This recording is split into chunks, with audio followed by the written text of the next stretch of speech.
വ്യക്തിജീവിതത്തെക്കുറിച്ചും ദാമ്പത്യ ബന്ധത്തിലുണ്ടായ പ്രശ്നങ്ങളെക്കുറിച്ചും തുറന്നു പറയുകയാണ് സിനിമാ സീരിയൽ താരം വീണ നായർ.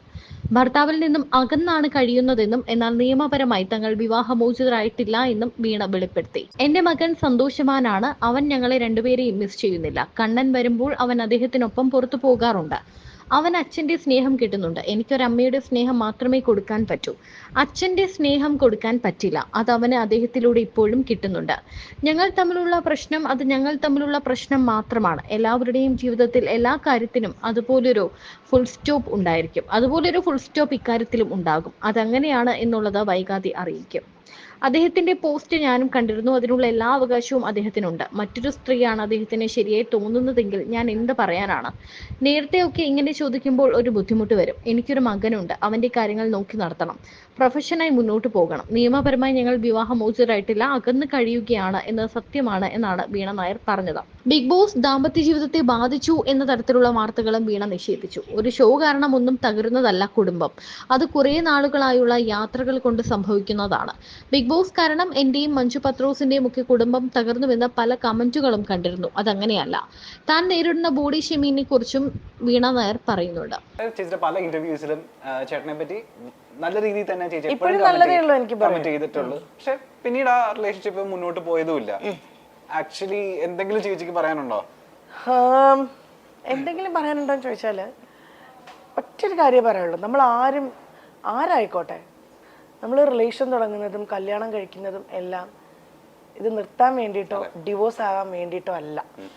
പക്ഷെ സാഹചര്യങ്ങൾ കൊണ്ടോ അല്ലെങ്കിൽ എന്തെങ്കിലും പ്രശ്നങ്ങൾ കൊണ്ടോ നമുക്ക് മുന്നോട്ട് പോകാൻ തീരെ പറ്റുന്നില്ല എന്ന് തോന്നിയാൽ നമ്മൾ അത് പതിയെ വളരെ ഗ്രാജുവലി അല്ല ഒറ്റയടിക്ക് ബായ്, മറ്റേ ഇംഗ്ലീഷുകാരൻ മറ്റേ കോഫി കുടിച്ചിട്ട് ബായ് പറഞ്ഞു പോകുന്നത് പോലെ നമ്മൾ 8 വർഷം ഞാൻ എൻ്റെ ലൈഫിൽ എൻ്റെ കൂടെ ഉണ്ടായിരുന്ന ആളാണ്. എനിക്കത് പെട്ടെന്ന് ഒരിക്കലും നമുക്ക് അതിൽ നിന്ന് വിട്ടുമാറാൻ പറ്റില്ല. ഒരുപാട് സമയമെടുക്കും. അതിനിപ്പം ഞാനിനിയിപ്പം നാളെ ഒരിക്കലും ഞാൻ വേറൊരു റിലേഷനിലാവുകയോ അല്ലെങ്കിൽ നാളെ ഞാൻ വേറൊരു കല്യാണം കഴിക്കുകയോ അല്ലെങ്കിൽ അങ്ങനെയൊക്കെ സംഭവിച്ചെങ്കിൽ കൂടി ഇതൊരിക്കലും നമ്മുടെ ലൈഫിൽ നിന്ന് മറക്കാൻ പറ്റില്ല. കാരണം എൻ്റെ കുഞ്ഞിൻ്റെ അച്ഛനാണത്. ആ അച്ഛൻ എന്നുള്ള സ്ഥാനം ഇനി ഞാൻ എത്ര ഇനിയും തേച്ചും മാച്ചെന്ന് പറഞ്ഞാൽ അത് മാറ്റാൻ പറ്റില്ല. അമ്പാടിയുടെ അച്ഛൻ സ്വാതി എന്ന് പറയുന്ന ആർച്ചയമ്മൻ എന്ന് പറയുന്ന ആള് തന്നെയാണ്. സോ ആ റെസ്പെക്റ്റ് എനിക്ക് എപ്പോഴും ഉണ്ടായിരിക്കും. ഞങ്ങളിപ്പോൾ സെപ്പറേറ്റഡ് ആണ്. എനിക്ക് തോന്നുന്നു ഞാൻ ഇത് വളരെ ഓപ്പണായിട്ട് പറയുന്ന ഫസ്റ്റ് ഇൻ്റർവ്യൂ ഇതായിരിക്കും. ഞങ്ങൾ സെപ്പറേറ്റഡ് ആണ്. ഇപ്പോൾ ഒരു 2 വർഷത്തോളമായിട്ട് ഞാൻ കൊച്ചിയിലാണ് താമസിക്കുന്നത്. പക്ഷെ ഞങ്ങൾ തമ്മിൽ മോൻ്റെ കാര്യത്തിൽ എല്ലാം പ്രോപ്പറായിട്ടും കുഞ്ഞിനെ ഇപ്പം പുള്ളി നാട്ടിലുണ്ട്. മോനെ കൊണ്ടുപോകുന്നുണ്ട്, കൊണ്ടുവിടുന്നുണ്ട്, മോനെ കാണാറുണ്ട്. അവൻ്റെ അപ്പൂപ്പൻ്റെ അമ്മൂമ്മയുടെ അടുത്ത് പോയി എൻജോയ് ചെയ്യാറുണ്ട്. അപ്പൂപ്പൻ്റെ അമ്മൂമ്മയെ അവന് ഭയങ്കര ഇഷ്ടമാണ്. കാരണം എനിക്ക് അച്ഛനും അമ്മയില്ല. സോ അവൻ്റെ അപ്പൂപ്പൻ്റെ അമ്മൂമ്മയുടെ സ്നേഹം അറിയണമെങ്കിൽ തീർച്ചയായിട്ടും കണ്ണൻ്റെ അച്ഛനും അമ്മയേ ഉള്ളൂ. അതിനകത്ത് ഇനി ഞാൻ ഇതൊന്നും കാണിച്ചിട്ട് കാര്യമില്ല. അവന് ആ സ്നേഹം കിട്ടണം, അവിടെ തന്നെ പോകണം. നാളെ ഒരിക്കലും വലുതായി വരുമ്പം എന്നോട് ചോദിക്കരുത് എൻ്റെ അപ്പൂപ്പൻ്റെ അമ്മൂമ്മ എനിക്കിടക്ക് പോകാൻ പറ്റിയില്ല അല്ലെങ്കിൽ എനിക്ക് എൻ്റെ അച്ഛൻ്റെ കൂടെ അങ്ങനെയൊന്നും ചോദിക്കാനുള്ള സിറ്റുവേഷൻ ഒരിക്കലും ഉണ്ടാക്കില്ല ഞാൻ. ഇപ്പം ഞാൻ എൻ്റെ മോൻ്റെ കാര്യങ്ങളെല്ലാം നോക്കി വളരെ ഹാപ്പിയായി അവന് വേണ്ടിയിട്ട് മാത്രമായിട്ട് സ്റ്റാൻഡ് ചെയ്ത് ജീവിച്ചുകൊണ്ടിരിക്കുകയാണ്. ഇപ്പോൾ നല്ല ഹാപ്പി ആയിട്ടാണ് ഭഗവാൻ അനുഗ്രഹിച്ചിപ്പോൾ പോകുന്നത്. പിന്നെ എന്താ പറയുക, ഇങ്ങനെയുള്ള ഇപ്പം നമ്മൾ ഒരു സെപ്പറേറ്റഡ് ആയിട്ടുള്ള ഒരു സ്ത്രീ എന്നുള്ള രീതിയിൽ ഇപ്പോഴും സമൂഹം വേറൊരു രീതിയിലാണ് അതിനെ കാണുന്നത്. അതിപ്പം ഞാൻ നേരത്തെ ഒരു കാര്യം പറഞ്ഞില്ല, എൻ്റെ ലൈഫിലെ പ്രശ്നങ്ങൾ അത് എനിക്ക് മാത്രം ഞാൻ എക്സ്പീരിയൻസ് ചെയ്ത കാര്യമായിരിക്കും. അതുപോലെ തന്നെ അദ്ദേഹത്തിനും ഉണ്ടായിരിക്കും. അദ്ദേഹം എക്സ്പീരിയൻസ് ചെയ്ത കാര്യങ്ങളും അല്ല അദ്ദേഹത്തിന് ഉണ്ടായ ബുദ്ധിമുട്ടുകളും അത് രണ്ടും കൂടെ ചേർന്നിട്ടായിരിക്കും. അല്ലാതെ എപ്പോഴും എന്ത് പ്രശ്നങ്ങൾ വന്നാലും ഒരാളുടെ മാത്രം മിസ്റ്റേക്ക് കൊണ്ടല്ല. എനിക്ക് എൻ്റെ ഒരു എക്സ്പീരിയൻസിലാണ് ഞാൻ ഈ പറയുന്നത്. 2 ഭാഗത്തും എന്തെങ്കിലുമൊക്കെ കാരണങ്ങൾ കൊണ്ടായിരിക്കാം ഒരു ബന്ധം വേണ്ടാന്ന് നമ്മൾ വെക്കുന്നത്. ഇപ്പോഴും ഞങ്ങൾ ഡിവോഴ്സ് ആയിട്ടില്ല. ഇനി നാളെ ഒരിക്കൽ ഞങ്ങൾ മുന്നോട്ടേക്ക് മോന് വേണ്ടിയിട്ട് പോകുമെന്നും അറിയില്ല. പൂർണ്ണമായിട്ടും ആ ബന്ധം വേണ്ട എന്ന് നമ്മൾ മറ്റേ കട്ടൻ റൈറ്റ് പോലെ അങ്ങനത്തെ ഒരു തീരുമാനത്തിൽ എത്തിയിട്ടില്ല. പക്ഷെ ഞങ്ങൾ വിളിക്കും, മോൻ്റെ കാര്യം സംസാരിക്കും, വഴക്ക് പിടിക്കാറുണ്ട്. ഇപ്പോഴും ഞങ്ങൾ തമ്മിൽ വഴക്കുണ്ടാവാറുണ്ട്, ഫോണിൽ കൂടെ ആർഗ്യുമെന്റ്സ് ഉണ്ടാവാറുണ്ട്. നമുക്ക് വേണ്ട എന്ന് പൂർണ്ണമായിട്ടും നമ്മൾ തീരുമാനിച്ചാൽ പിന്നെ ഈ വഴക്കിൻ്റെ ആർഗ്യുമെന്റ്സിൻ്റെയും കാര്യങ്ങളില്ല. കട്ട് ഓഫ് ചെയ്താൽ പിന്നെ നെവർ മൈൻഡ്, അങ്ങനെ ആണല്ലോ. പക്ഷെ ഇപ്പോഴും അത് അങ്ങനെ പോയിക്കൊണ്ടിരിക്കുക. ഇപ്പോഴും മറ്റേ ക്ലൈമാക്സ് ആയിട്ടില്ല. ക്ലൈമാക്സ് ആകുമ്പോൾ ഉറപ്പായിട്ടും ഞാൻ എൻ്റെ ഒഫീഷ്യൽ പേജിലൂടെ, കാരണം ഇത് ഞാൻ പോലും അറിയാതെ നാട്ടുകാർ ആഘോഷിച്ചു. കാരണം ഞാൻ എൻ്റെ കുറെ വാർത്തകൾ ഇതിനോടകം വന്നിരുന്നല്ലേ, അതായത് ആ സമയത്ത് ബിഗ് ബോസിൽ നിന്ന് ഇറങ്ങിയതിന് ശേഷമാണെന്ന് തോന്നുന്നു കുറെ ന്യൂസ് വന്നിരുന്നു, സെപ്പറേറ്റഡ് ആയി, ഡിവോഴ്സ്ഡ് ആയി എന്നൊക്കെ പറഞ്ഞു. അതെ, അത് പിന്നെ അത് ഞാൻ ഒരിക്കലും മറ്റുള്ളവരെയും കുറ്റപ്പെടുത്തില്ല. കാരണം ഇൻഡസ്ട്രിയിലുള്ള എല്ലാ ആൾക്കാർക്കും എന്തെങ്കിലും നമ്മൾ തമ്മിലൊരു പിണക്കം വന്നാൽ കൂടെ അവർക്ക് എപ്പോഴും ക്യൂരിയോസിറ്റിയാണ്. സെലിബ്രിറ്റീസ് ആയാലും, അല്ലെങ്കിൽ ഇപ്പോൾ രാഷ്ട്രീയക്കാരുടെ ലൈഫായാലും, അല്ലെങ്കിൽ ഇപ്പോൾ ഇൻഫ്ലുവൻസേഴ്സിന്റെ ലൈഫായാലും ഒക്കെ സെലിബ്രിറ്റി എന്നുള്ളൊരു സ്റ്റാറ്റസ് ഉണ്ട്. അവരുടെ ലൈഫിൽ എന്ത് നടക്കണു എന്നറിയാൻ വേണ്ടിയിട്ട് അത് ഓൾമോസ്റ്റ് ഇപ്പം നമുക്ക് പോലും നമ്മുടെ കൂടെയുള്ള സെലിബ്രിറ്റീസിന്റെ ലൈഫിൽ എന്ത് നടക്കുമെന്ന് ഒരാൾ പറയുമ്പോൾ അത് കേൾക്കാനുള്ള കൗതുകമുണ്ട്. ആ കൗതുകം തന്നെ അവർക്കുള്ളൂ. അത് പിന്നെ അത് വേറെ രീതിയിലാക്കും. അതിപ്പോ ട്രെൻഡായി മാറിയിട്ടുണ്ട്. കുറച്ച് കഴിയുമ്പോൾ ഇതിനും ഒരു വാല്യൂ ഇല്ലാതാവും. അപ്പൊ ഇതൊക്കെയാണ് സംഭവം. ഞങ്ങൾ ഇപ്പൊ സെപ്പറേറ്റഡ് ആണ്. മോന്റെ കാര്യങ്ങൾ നോക്കി. മോൻ നൈപുണ്യ സ്കൂളിലാണ് പഠിക്കുന്നത്. 1ാം ക്ലാസ്സിലേക്ക് പോകണു. ഹാപ്പി ആയിട്ടിരിക്കുന്നു ഞാൻ. വേറെ പ്രശ്നങ്ങളൊന്നുമില്ല. നമ്മളൊരു റിലേഷൻ വേണ്ടാന്ന് വെച്ച് കഴിഞ്ഞിട്ട് നമ്മൾ ലൈഫിലേക്ക് താഴേക്ക് പോന്നു കഴിയുമ്പോഴാണ് നമുക്കതിന് അയ്യോ എന്നൊരു തോന്നൽ വരാം. പക്ഷെ നമ്മളൊരു റിലേഷൻ അല്ലെങ്കിൽ അതിൽ നിന്ന് മാറിയിട്ട് നമ്മൾ ഓക്കെ ആയാൽ മതി.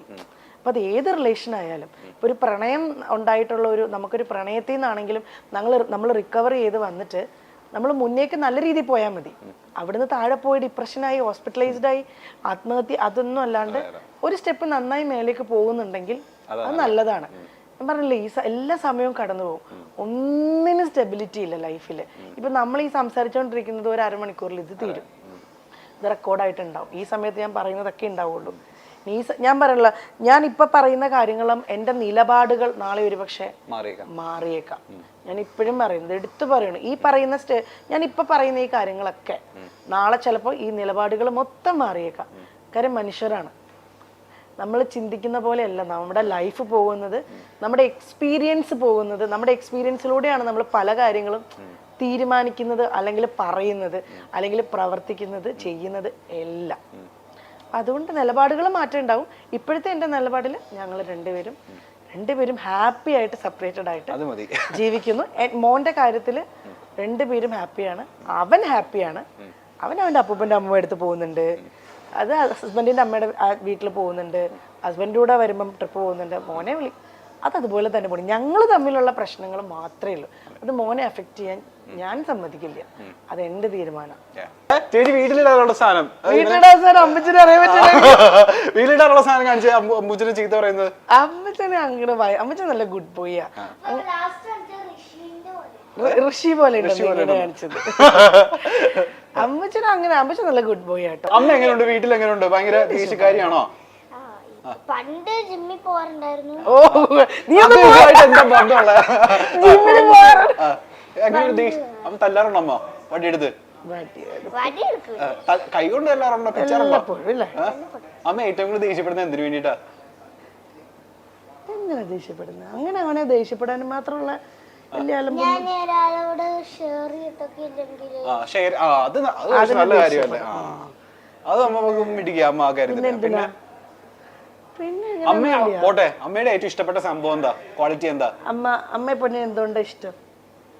അത് അമ്മയുടെ കുഞ്ഞായി ജനിച്ചോണ്ടാണ്. അടിപൊളി.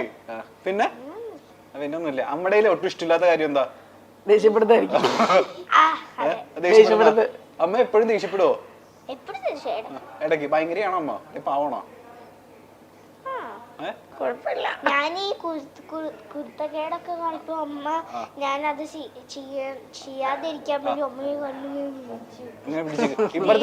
ഇപ്പുറത്ത് വന്ന് ചേട്ടന് കിട്ടുന്നില്ലെന്ന് തന്നെ. അങ്ങനെയൊക്കെയാണ് കാര്യങ്ങൾ. ഇപ്പൊ എത്രാം ക്ലാസ്സിൽ പഠിക്കുന്നത്? ഇവിടെ വന്നോ? എത്രാം ക്ലാസ്സിൽ പഠിക്കുന്നത്? ഒന്നിലാവാൻ പോകുന്നു. ഏത് സ്കൂളാ? നൈപുണ്യയിലല്ലേ? നൈപുണ്യയിലെ ഫ്രണ്ട്സ് ഒക്കെ ചോദിക്കാറുണ്ട്, അമ്മ ഫാനാണല്ലോ, അമ്മയുടെ ചോദിക്കാറുണ്ടോ? അമ്മയുടെ ഫാനാണെന്നൊക്കെ പറയാറുണ്ടോ? കുഞ്ഞുകുട്ടികളല്ലേ, അറിയില്ലായിരിക്കും അല്ലേ? ചോദിക്കാറുണ്ടോ? മുട്ടത്ത് നീ എന്നോട് ഇതുവരെ ചേച്ചിക്ക് അറിയില്ലായിരുന്നോ? എന്നോടൊന്നും ഇതുവരെ പറഞ്ഞിട്ടില്ലല്ലോ.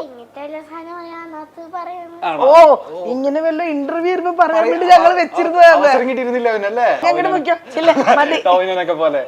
അടിപൊളി കേട്ടോ.